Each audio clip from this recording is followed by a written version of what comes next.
back to this channel, and today let's review Rocky Dose. Dun dun dun dun dun dun dun dun dun dun.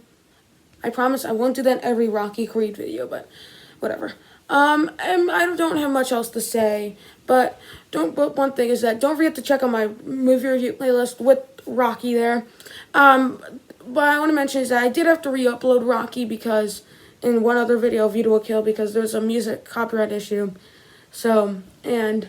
So you won't be hearing that anymore in any of the Rocky videos. But anyway, let's get started. Let's start with what the movie is about. This movie is mostly about like the rivalry between the first one between Rocky and Apollo, and Rocky decides Apollo wants a rematch. At the same time, he doesn't. And Rocky was trying to retire from Rocky. Well, being a boxer, not being Rocky, obviously that would make no sense. But he tries to sign up for a job, and I mean that's really what like happens in the movie.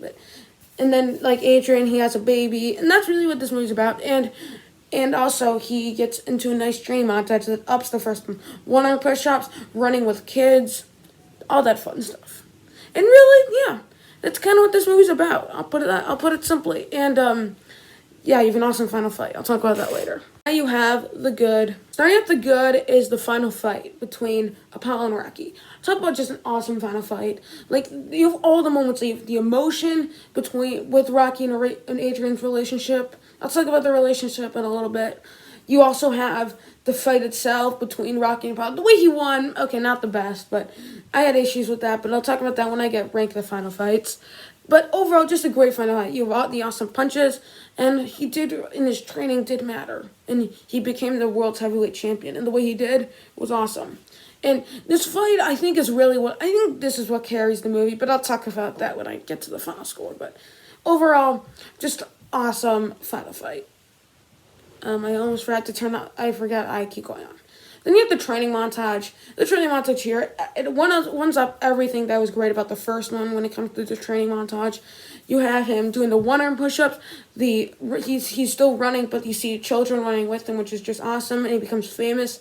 I'll talk about that. And that kind of happens a bit more when it comes to the Rocky 3 review.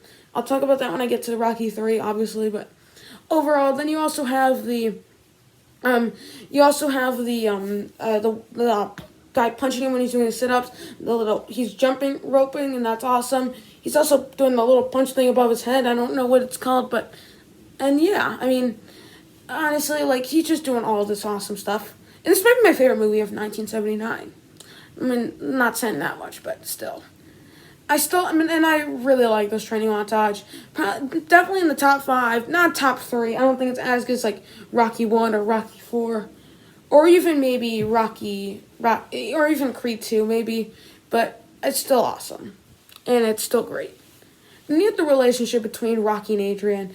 The relationship between them here, not as good as the first one, but it's probably I think it's the second best.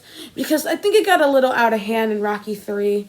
And in Rocky 3, 4, and 5. It got odd. Although Rocky Balboa kind of improved it because of some of the stuff it did. I'll talk about that obviously when I get to the Rocky Balboa. This is like the millionth time I said that when it comes to both these reviews. But anyway, honestly, just the relationship between them is just so well done. It does kind of make the movie drag a bit in the middle, but I'll talk about that later.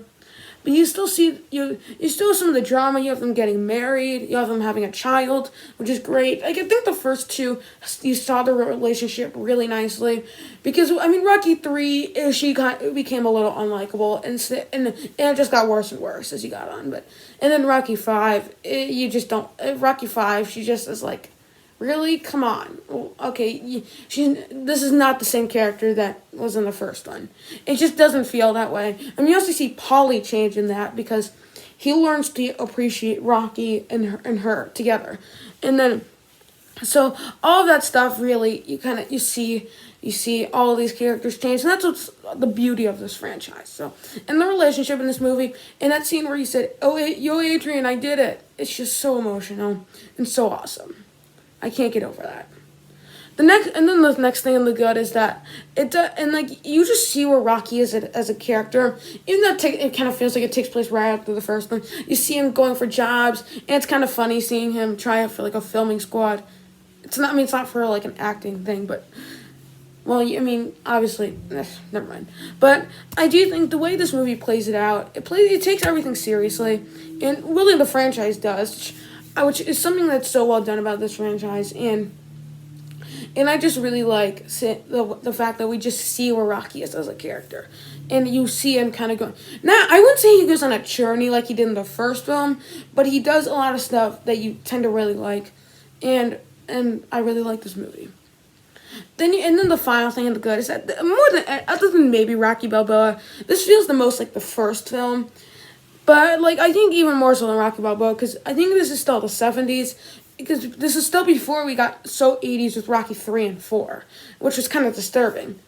But I think this movie it feels the tone is just like the first one. And I think a lot of it's not like Die Hard 2 or Jason Bourne where literally it's copying the films that came. I feel like you can kind of put this on a sliding scale. Is that you see Jason Bourne is on the side that copies 100. It almost basically just copies the whole franchise without acknowledging it. And then in the middle you see Die Hard 2. It copies the first one exactly without. And then we see Jason Bourne in the end, and then Die Hard 2, so this is the sliding scale. Jason Bourne, and then this is the center. Jason Bourne's here, and then Die Hard 2 is like here, and then Rocky 2 would be kind of here because it knows that it's kind of the same tone as the first film. And I mean, it's not copying not the best example, but I just tried. And hopefully I did it nicely. So, thanks, guys. But I mean, forget about the sliding scale. Like, Rocky 2, it does feel like it has the similar tone of the first one, but doesn't copy the first one in any way. And I think that kind of makes it a bit better, because if it did have the tone of Rocky 3 and 4, this movie would be so off, and it'd probably be one of the worst ones in the franchise, which, honestly, thinking about it, kind of is, but, like, it's still really good. Like, it would be, like, it would be closer to Rocky 5 than Rocky 3 and Balboa in my ranking. Which I do think this is probably one of the weaker ones, but I still really like this movie, and I still really like the fact that you see that it's still pretty similar tone of the first one. And then let's move on. Now the mixed stuff, and starting off the mixed stuff is the fact that Rocky literally just retired. One of my biggest issues with 2 and 3 is that they did this plot line.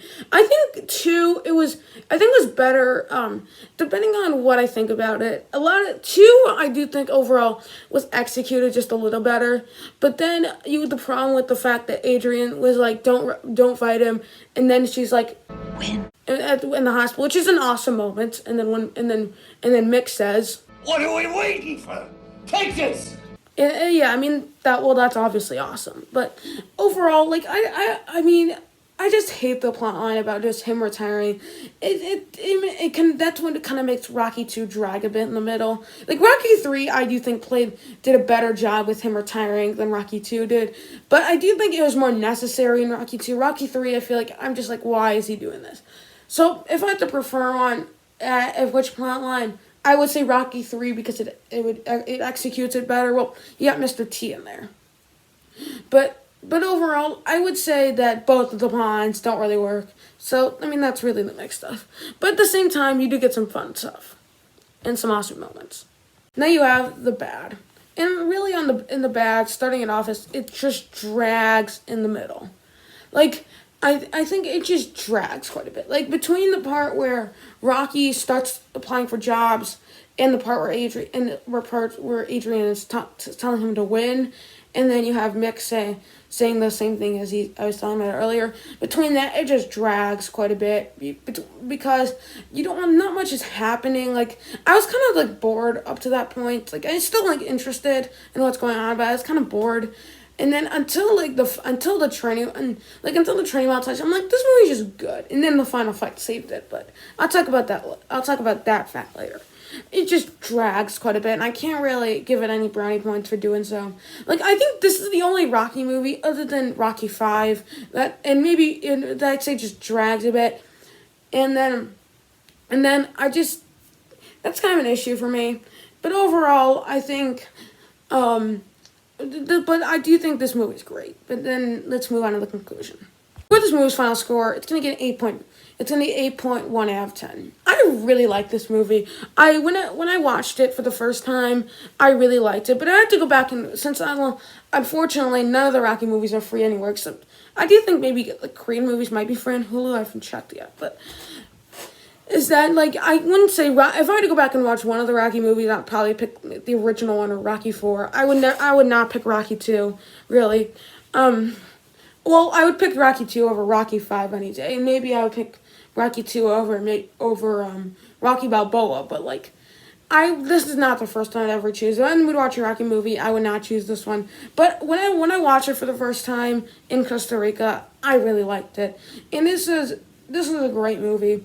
Great movie. Sylvester Stallone is probably one of my favorite writers. He writes pretty good dialogue. I think more than half his movies he actually wrote. Like I know he wrote First Blood, which I think was like his second franchise, I believe. Second.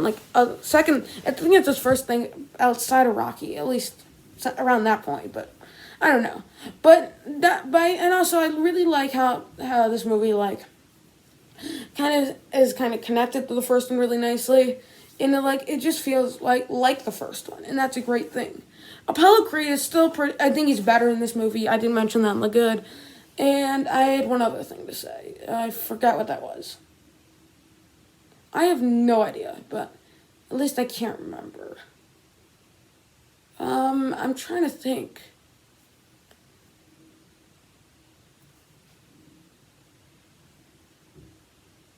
Okay, what is it?